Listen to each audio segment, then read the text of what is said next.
And hello everyone, it is Peter Samlanara, Gauge Engine here, and I'm here doing the 200 sub celebratory video. Now since then, which I think it's been about, a week, I've gained a lot, which is it's more than usual. I'm very surprised by that. Nevertheless, welcome all of you lovely new people to my channel.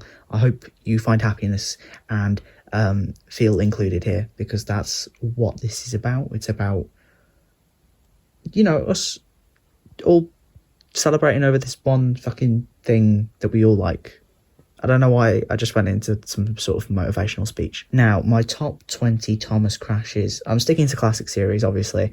But I was going to go into some analysis, a deep dive into why I like this, and I did start to do that. However, this is the top 20 fucking crashes. No one wants me to ramble on about why I like a certain crash. We want action. We want gritty action. So I'm just going to show you. Here is my top 20 Thomas crashes. I hope you enjoy. Help! Help! They wailed. But it was too late.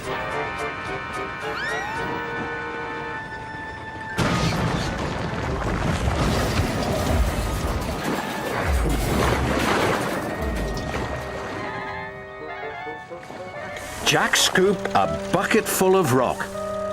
"Stop!" shouted his banksman. But he didn't stop. He was too eager to help. "No!" shouted Isabella. But it was too late. "Oh no!" he cried. "Oops," Jack sputtered. Miss Jenny was glad Jack wasn't hurt, but she was disappointed. "Safety first," she said firmly. "Means you don't rush in where you don't belong." Slowly but surely, the snorting engines forced the trucks up the hill. But James was losing steam. "I can't do it! I can't do it! Lay it to me!" shouted Douglas. The guard was anxious. "Go steady! The van's breaking!"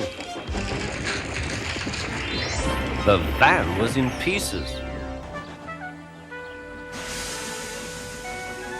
Hold back, whispered Scruffy, and passed a word to the others. The silly trucks giggled. But Oliver knew what to do. There was plenty of sand on the rails and his wheels gripped splendidly. He gave a great heave. "Oh!" groaned Scruffy. "I don't like this." "Go it!" yelled Doc. "Well done, boy, well done." "Oh!" wailed Scruffy. "Oh! I'm coming apart!"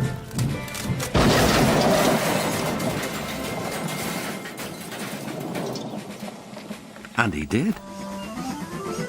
Thomas steamed as fast as he could along the line. But there was trouble ahead. Some faulty points sent his trucks one way, and Thomas onto the old pier rail.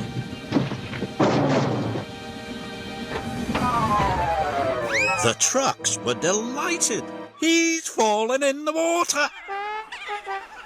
"Look, I can't see," cried Henry. Nor could his driver.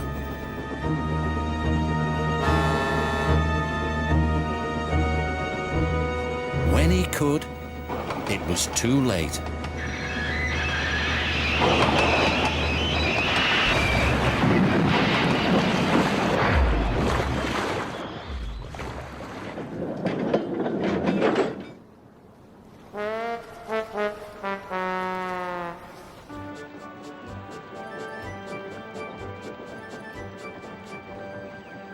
Danger lay ahead.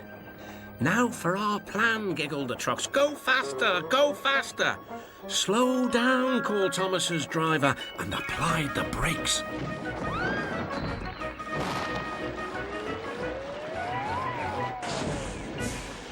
Poor Thomas stood dazed and surprised in a muddy pond as a toad eyed him suspiciously. "Bust my buffers," muttered Thomas. The day started so well, too.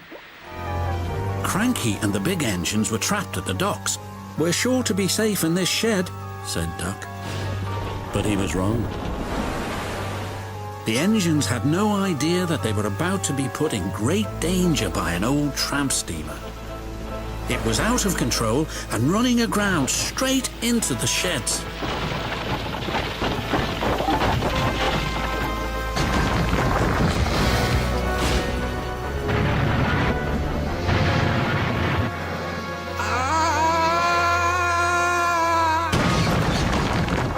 "Help!" called the engines from inside the shed. "I can't," called Cranky pathetically.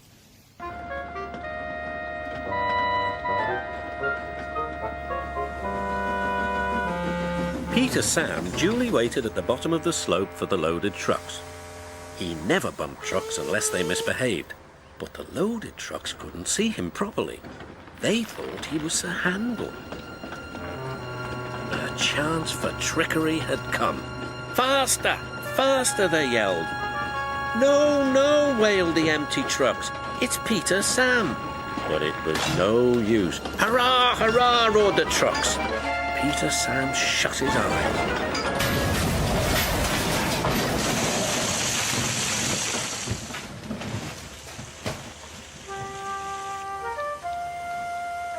Beep, beep. It was a guard's warning whistle. "Hurrah, hurrah, hurrah," laughed the trucks. "We've broken away, we've broken away. Chase him, bump him, throw him off the rails," they yelled. "Hurry, Duck, hurry," said the driver.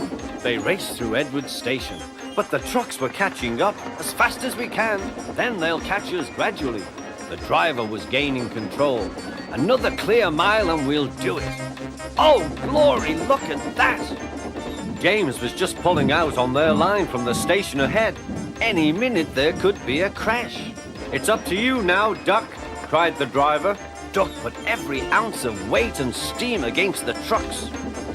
"It's too late," Duck groaned and shut his eyes. He veered into a siding where a barber had set up shop. He was shaving a customer.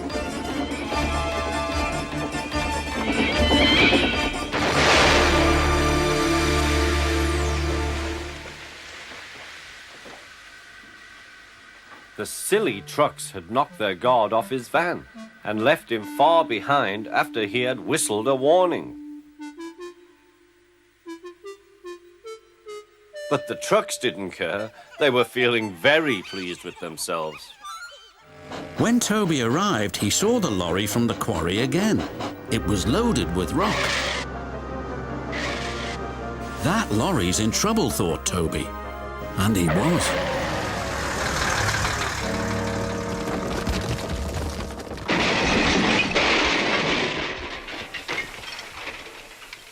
The driver was thrown clear.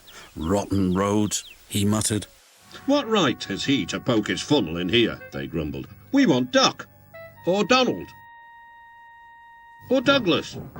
"Look sharp," puffed Oliver. "That's not the way to speak," hissed the trucks. "We'll pay him out." Oliver heard nothing. The trucks moved smoothly at first, then suddenly Oliver felt them push forward. His driver applied the brakes, but they were useless against the surging trucks. "On! On! On!" yelled the trucks. Oliver fought hard, but still they forced him on and on.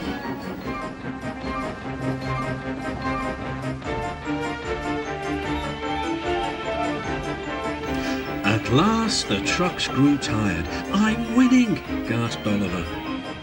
But it was too late. Oliver lay, bruised and bemused, bunkered down in the turntable well. Duck surveyed the damage. "Hello, Oliver. Are you being a good, gracious engine?" Then a yellow signal appeared ahead. His driver prepared to stop, but the home signal was down. "All clear, Henry. Away we go."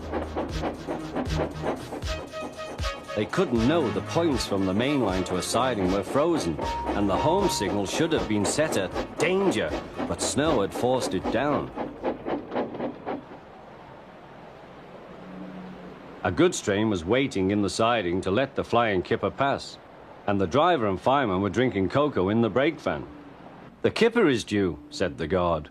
"Who cares?" said the fireman. "This is good cocoa." The driver got up. "Come on, fireman, back to our engine." They got out just in time.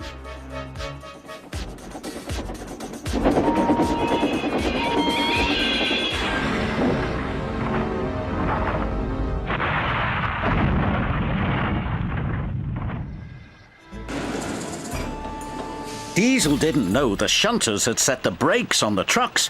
The troublesome trucks knew, but encouraged Diesel to push anyway. Push, push, push! Diesel pushed, and he pushed, and he pushed. But the trucks didn't move, so Diesel decided to pull the trucks instead. Heave ho, you can pull, but we won't go, sang the trucks. This made Diesel very cross. He pulled, and he pulled, and he pulled, and he pulled. Help!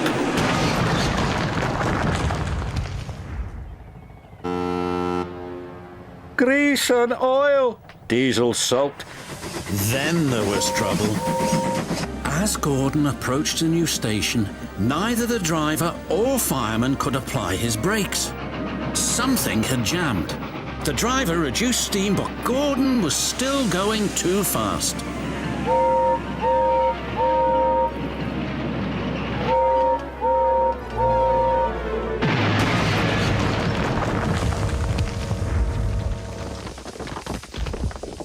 Help me, please!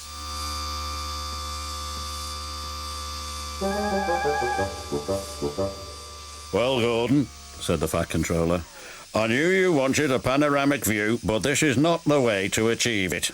Yes, sir. Sorry, sir, muttered Gordon. At the yards, Percy was collecting trucks. Then he heard Boulder. Oh, no, it's heading straight for me!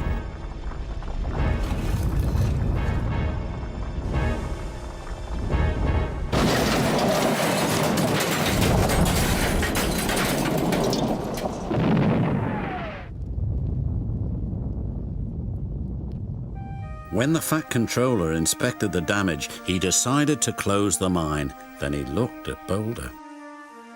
We should have left this part of the island alone, he said thoughtfully. They moved Boulder to a hill close by the yards. Rusty is sure that on a clear night it is gazing up at the mountain and that its sides are being carried on the wind to where it once used to stand, proud and silent. I wonder if Rusty is right. Don't you? Percy didn't know that earlier a leaky truck had spilled oil on the track.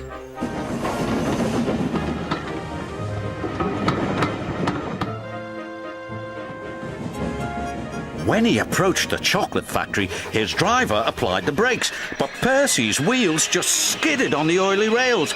Oh no! Hooted Percy.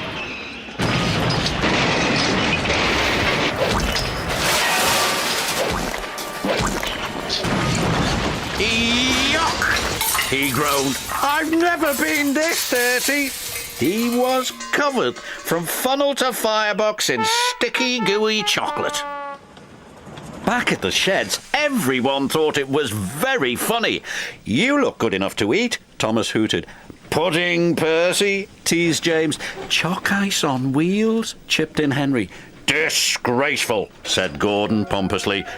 Gordon rattled through the junction. That's strange, he exclaimed. I'm on the branch line. Oh no, the signalman cried. Express trains aren't supposed to go that way. But it was too late. Gordon had already raced into the distance. The old branch line was weak and rusty. There were signs warning all the trains to go slow. But Gordon ignored the signs. I'm an express engine, I don't go slow, he said. And he went even faster. The branch line couldn't take his weight and the rails buckled. Help, Gordon cried as he slid off the tracks and into a field.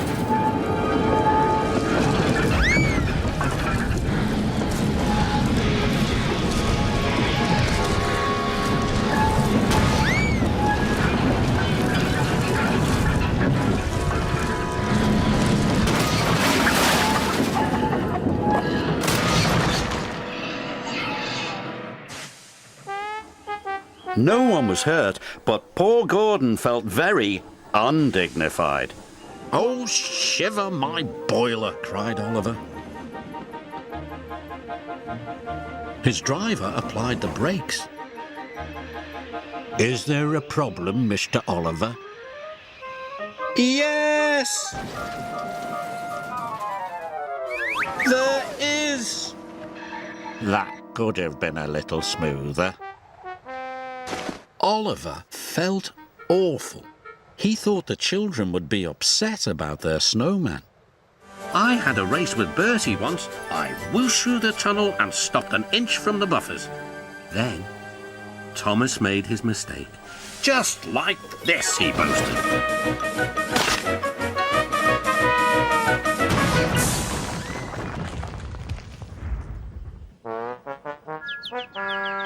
Bye, man.